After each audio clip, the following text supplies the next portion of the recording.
బండి సంజయ్ గారు ఒక గొప్ప నిర్ణయం తీసుకున్నారు. ఆ నిర్ణయంలో ఏం చెప్తున్నాడంటే, నాకేదేమన్నా అయితే గాని నా మీద బీజేపీ జెండా కప్పండి అంటాడు.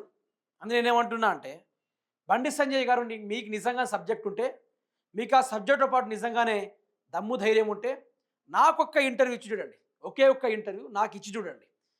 నేను అడిగే క్వెషన్‌లకు ఎవరికి పులుసు కారిపోతుందో అక్కడ క్లారిటీగా తేలిపోతుంది. ఇప్పుడు బండి సంజయ్ గారి వల్ల ఈయన ఇన్ని సార్లు ఎంపీగా గెలిచిండు కదా! తెలంగాణ రాష్ట్రానికి ఈయన ఎంత బడ్జెట్ తీసుకొచ్చిండు కేంద్రం నుంచి. ఈయన పర్ఫార్మెన్స్ పార్లమెంట్‌లో ఏ విధంగా ఉందో మీ అందరూ చూసిర్రు. ఐటెమ్ నంబర్ 6 తోటి మొదలైన ఈ యొక్క వ్యవహారం తీరా వచ్చేసి పోక్సో కేసు మీద ఇరుక్కున్నది. ఇప్పటిదాకా బండి సంజయ్ వ్యవహారాలు మీ అందరికీ చూపెట్టారు. ఎన్నెన్ని రకాలుగా బండి సంజయ్ ఏం చేశాడు? బండి సంజయ్ యొక్క వ్యవహారం ఏంటిది? బండి సంజయ్ ఇంతగానం బాధపడుతున్నాడు కదా! బండి సంజయ్ గారి రాబోయే రోజుల్లో రాజకీయ భవిష్యత్తు ఎట్లా ఉండబోతుందని చెప్పి మనం చాలా సార్లు మాట్లాడుకున్నాం. ఇక్కడ మీకు ఒకటి కనిపించాలి. ఈ వ్యవహారం మీకు కనిపిస్తుందో లేదో ఒకసారి దీన్ని కంప్లీట్‌గా చూసుకోండి ఒకసారి. ఏమని ఉంది ఇక్కడ? గుట్కా అక్రమ రవాణా కేసులో 6గురి అరెస్టు, అందులో బండి సంజయ్ ఏ1 ముద్దాయిగా దొరికిండు. అంతేనే కదా! ఇప్పుడు బండి సంజయ్ మాట్లాడితే నన్ను కేటీఆర్ టార్గెట్ చేస్తున్నాడు, బీఆర్ఎస్ పార్టీ వాళ్ళు టార్గెట్ చేస్తున్నారు, మా బీజేపీ పార్టీ బలోపేతనాన్ని చూడలేకనే వీళ్ళందరూ కలిసి మమ్మల్ని టార్గెట్ చేస్తామని చెప్తున్నారు. నేను ఒక క్వశ్చన్ అడుగుతున్నా. One and only question to the direct Bandi Sanjay. Do you know full form of India? నీకు ఆ ఫుల్ ఫామ్ తెలుసా? ఇండియా ఫుల్ ఫామ్ అంటే ఏందో తెలుసా? ఈరోజు జిఎస్టీ జీడిపి అని ఒకటి ఉంది. అదేం దాని అర్థం ఏందో తెలుసా బండి సంజయ్ గారికి? అట్లీస్ట్ జిఎస్టీ ఫుల్ ఫామ్, అసలు జిఎస్టీ దేనికి వర్తిస్తుందో తెలుసా? జీడిపి ఎందుకు వర్తిస్తుందో తెలుసా? ఏం జరుగుతుందో తెలుసా వీళ్ళకు? తెలియదు. వీళ్ళకి తెలంగాణ బడ్జెట్ ఎంతో తెలుసా? సగటు సంవత్సరం బడ్జెట్ ఎంతో తెలుసా? వీళ్ళకి తెలియదు. ఇప్పుడు మనం 10 రూపాయలు కేంద్రానికి పంపినప్పుడు మనకు పావలా కూడా ఇస్తలేడు. అట్లాంటి టైంలో ఖండించాలి, కొట్టడాలి, పార్లమెంట్లో దమ్మేందో చూపెట్టాలి.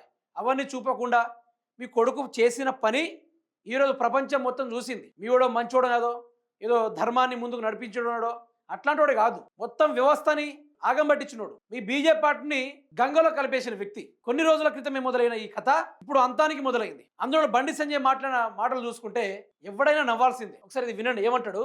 నా శవంపై కాషాయ జెండా కప్పాలి అట. అంటే ఇప్పుడు సూసైడ్ చేసుకోబోతున్నాడా? అంతే కదా అర్థం. దాని అర్థం అదే కదా.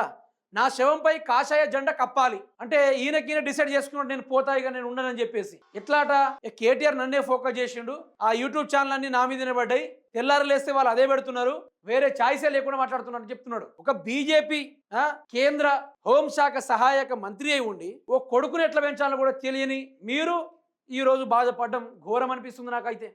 ఓ మధ్యతరగతి కుటుంబ జీవితాలను నాశనం చేసుకోవడే కాకుండా, ఓ ఆడబిడ్డను బెదిరించుడే కాకుండా, ఈరోజు చనిపోతే గినిపోతే ఈరోజు మీ యొక్క యూట్యూబ్ ఇన్ఫ్లుయెన్సర్లు, మీ యొక్క బీజేపీ పార్టీకి సంబంధించిన నాయకులు అందరూ కలిసి ఆ అమ్మాయి బాధిత కుటుంబం పైన ఏ విధంగా ఎలిగేషన్ తీసుకొచ్చారో తెలుసు.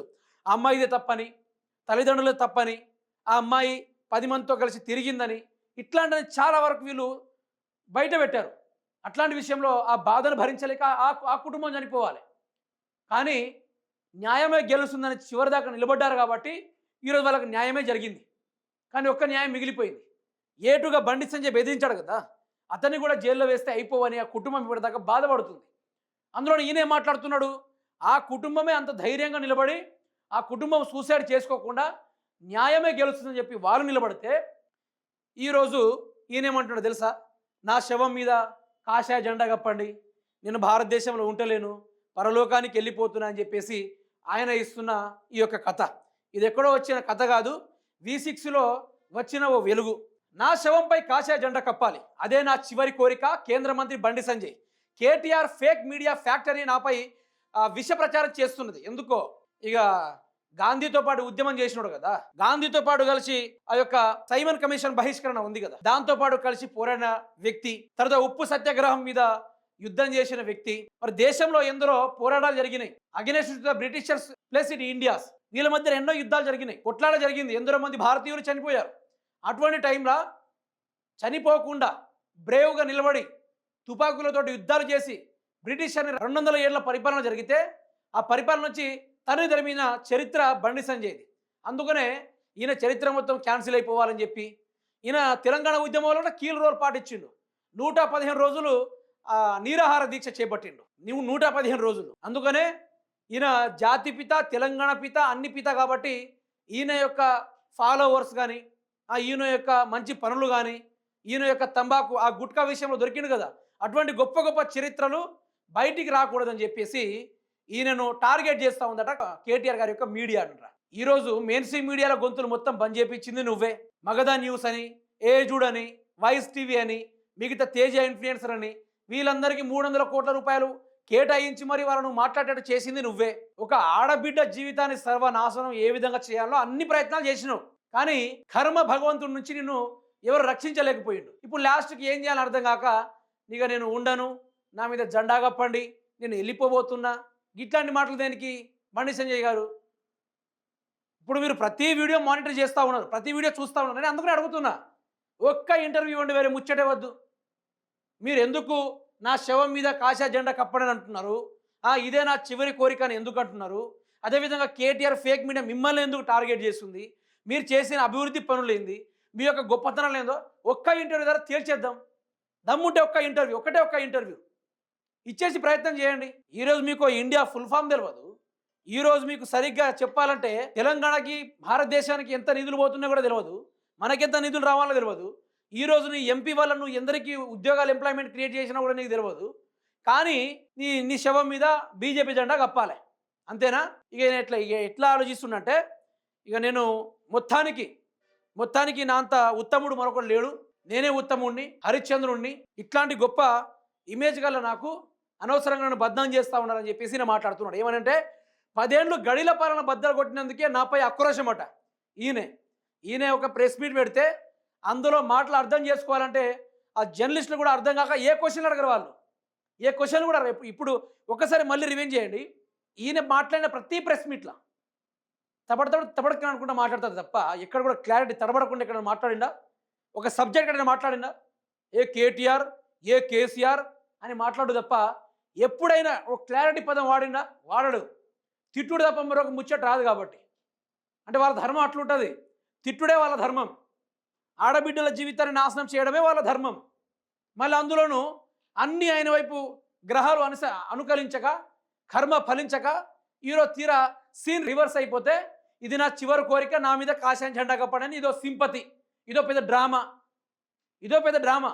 సపోజ్ నువ్వు ఒకవేళ అదే కోరుకుంటే, ఇది నా చివరి ఆలోచన కోరుకుంటే, నీ శవం మీద కాషాయ జెండా ఎవరు కప్పరు. ఎందుకంటే అందరూ వీడిపోయారు, ఇతన్ని ఎవరు కూడా లేరు. బీజేపీ పార్టీ వాళ్ళు వెనకాల పెద్ద గోతె తవ్విర్రు, ముందు నుయ్యి వెనక గొయ్యి అన్నట్టుగా అయిపోయింది బండి సంజయ్ గారి పరిస్థితి. తాను కొడుకును తానే పోలీసులకు అప్పగించినట్టు వెల్లడి. మరి 9 రోజులు ఎందుకు దాచినావు? మరి 9 రోజులు ఎందుకు దాచినావు? బీజేపీలో కమిట్మెంట్ తో పనిచేసే ఏ కార్యకర్త అయినా నీ చివరి కోరిక ఏంటని అడిగితే, నేను చనిపోయాక నా శవం పైన కాషాయ జెండా కప్పాలని కోరుకుంటాడు. నాది కూడా అదే చివరి కోరిక అని కేంద్ర హోంశాఖ సహాయక మంత్రి బండి సంజయ్ అన్నారు. ఆయనపై సోషల్ మీడియాలో జరుగుతున్న ప్రచారాన్ని కొత్త పార్టీ పెడుతున్నారనే వార్తలను బండి సంజయ్ తీవ్రంగా ఖండించారు. ఆ బీఆర్ఎస్ నేత కేటీఆర్ నడుపుతున్న ఫేక్ మీడియా ఫ్యాక్టరీ నుంచే తన బర్త్రఫ్ అరెస్టు వార్తలు పుట్టుకొస్తున్నాయని ఆరోపించారు. బుధవారం బీజేపీ స్టేట్ ఆఫీస్కు బండి సంజయ్ వచ్చారు. ఈ నేపథ్యంలో బీజేపీ కార్యకర్తలు తరలివచ్చి ఆయనకు సంఘీభావం ప్రకటించారు. ఈ సందర్భంగా మీడియాతో మాట్లాడారు. రాష్ట్రంలో బీఆర్ఎస్కు 17 ఎంపీ సీట్లున్నాయి కదా, ఆ పార్టీ భాగస్వామ్యంతోనే కేంద్రంలోని ఎన్డీఏ నడుస్తోంది కదా, బహుశా నన్ను బర్త్రఫ్ చేయాలనే నిర్ణయం కేసీఆర్ ఆయన కొడుక్కే తీసుకున్నట్లున్నారు. ఇంకా ఏమేం చేయబోతున్నారో వాళ్ళని అడగండి అని ఎద్దవ చేశారు. అంటే ఎట్లుందో తెలుసా? ఇప్పుడు అధికారంలో వీళ్ళే ఉంటారు, మీరు ఒక్కటి గమనించాలి. ఇక్కడ అధికారంలో వీళ్ళే ఉంటారు, కానీ వీళ్ళు ఏడ్చేది ఏంటిది? నన్ను బీఆర్ఎస్ వాళ్ళు బతకనిస్తలేరు, బీఆర్ఎస్ పార్టీ వాళ్ళు మమ్మల్ని పరిపాలించుకొని ఇవ్వడం లేదు. అధికారంలో విన్నది వీళ్ళే, ప్రతిపక్షంలో ఉన్నది బీఆర్ఎస్. అంటే ప్రతిపక్షంలో బీఆర్ఎస్ని చూసి భయపడతా ఉన్నారు వీళ్ళందరూ కలిసి బీఆర్ఎస్ని చూసి భయపడతా ఉన్నారు. ఇక్కడ అర్థమైంది, తెలంగాణకు అసలు సిసిన నాయకులు కానీ పరిపాలకులు కానీ one and only KCR, BRS అని వీళ్ళ నోటి ద్వారా వీళ్ళు తెలుపుతా ఉన్నారు. ఎవరో ఇక్కడ ఆ మానిటర్ చేసుడు, ఎక్స్పోజ్ చేయాల్సిన అవసరం కూడా లేదు. ఇక్కడ కంప్లీట్ గా వీళ్ళే చెప్తా ఉన్నారు, వీళ్ళ మాటలోనే అర్థమవుతా ఉంది. ఎందుకు బీఆర్ఎస్ అంటే అంత భయం? ఎందుకు కాంగ్రెస్ పార్టీ కానీ బీజేపీ పార్టీ కానీ అంత భయం దేనికోసం? ఈ ముచ్చట ఉంటే దేంతో నమ్మాలని అర్థం కాని పరిస్థితిలో ఉన్నారు ఒక్కొక్కరు. ఏమంటాడు బండి సంజయ్? ఇక నువ్వు ఏదో అనుకుంటున్నావు కానీ రాజకీయంగా మాత్రం నీ చాప్టర్ క్లోజ్నే, చాప్టర్ మాత్రం పక్కా క్లోజు. దాంట్లో నువ్వు ఆలోచించాల్సిన అవసరమే లేదు. ఇక నా శవం పైన కాషాయ జెండా కప్పాలి, ఇదే మాటలా? సింపతి డ్రామా ఇదంతా, ఓ కొత్త డ్రామాకు తెరలేపిండు బండి సంజయ్. ఏ చేయాలో అర్థం కాక ప్రజలందరూ ఇప్పుడు ఈయన ఎట్లా చూస్తున్నారో తెలుసు కదా. దాని నుంచి తప్పించుకోవాలి అంటే ఈయన ఏం చేయాలో తెలుసా? కొత్తగా ఓ నాటకం వేయాలి. ఆ నాటకం వేస్తే ఆ నాటకంలో ఈయన గెలవాలి. అందుకనే ఈయన చచ్చిపోబోతున్నా నా మీద కాషాయ జెండా కప్పండి అంటాడు. ముందు అవి ముచ్చట సెకండరీ, కానీ ఒకటే అడుగుతున్నా మళ్ళీ బండి సంజయ్ గారికి, ఒకే ఒక్క ఇంటర్వ్యూ నా నెంబర్ తెలియకుంటే ఈమెయిల్ ఐడి ఉంటుంది, దానికి మెసేజ్ పెట్టుర్రి, డైరెక్ట్గా వద్దాం, కలుద్దాం, ఇంటర్వ్యూలు బాధ్యతగా చేద్దాం. మరి సబ్జెక్ట్ ఉన్న నాయకుడా, సబ్జెక్ట్ లేని నాయకుడా, మరి కేటీఆర్ మిమ్మల్ని ఎందుకు టార్గెట్ చేస్తూ ఉన్నాడు, మీరు ఎందుకు నా శవం మీద కాషాయ జెండా కప్పండి అని చెప్తున్నారు? దీనిపైన క్లారిటీ ఇవ్వాలి. ఎందుకంటే మీకు ప్రజల్లో ఆదరణ ఉంది. ప్రజల్లో మొన్న ఒడ్లు కొనుగోలు విషయం జరగడం లేదు. అట్లాంటి విషయంలో మీరు బయటకు వచ్చి ఏమైనా మాట్లాడతారంటే అవన్నీ మన దగ్గర పప్పులు ఉడకవు. కానీ ఈయన కొడుకే తప్పే చేయలేదట, కేటీఆర్ చేయడం వలన ఇది జరిగిందట. మాట్లాడడానికి కొంచెం సిగ్గు శరం ఉండాలి, వెనక ముందు మాట్లాడుకోవడానికి కొంచెమన్నా. ఇవన్నీ ఓవరాల్ టాపిక్ మీరు విన్న తర్వాత మీ అభిప్రాయం అనేది ఒక్కసారి తెలిపే కార్యక్రమం చేయండి.